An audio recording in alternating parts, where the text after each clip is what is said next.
In today's video, I'm going to teach you how to send Telegram messages in Make. By the end, you'll have a working setup that lets your Make scenario send messages straight to Telegram using a bot you control. We'll start inside the Telegram app. Search for the verified account called BotFather and open a chat. Send the command /newbot to begin creating your bot. BotFather will ask for two things: a display name, which is what people see, and a unique username that must end with the word bot.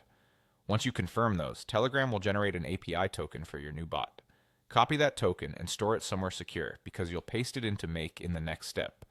Treat it like a password. If it's ever exposed, revoke it and generate a new one.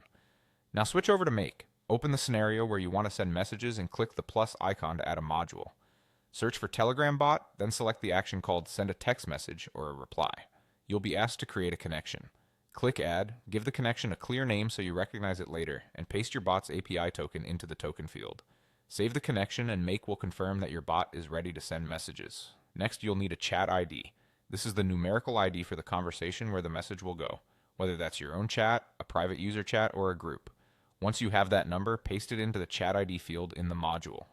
If you plan to message a group, make sure your bot is added to that group and has permission to post. With the connection and chat ID in place, it's time to configure the message. In the text field, type what you want to send. You can also insert dynamic data mapped from earlier modules in your scenario, like order details, timestamps, or error messages, so your notification is truly automated and context-aware. For styling, choose a parse mode. Markdown v2 or HTML lets you add emphasis like bold or italics and include links. Be mindful that both formats have special characters that may need escaping. If formatting doesn't show as expected, simplify the text or escape reserved characters according to the mode you selected. That's all you need. You've created a Telegram bot, connected it to Make with a secure token, provided the chat ID, and configured a message with optional formatting and dynamic content. With this setup, your scenarios can reliably send Telegram notifications exactly where you need them.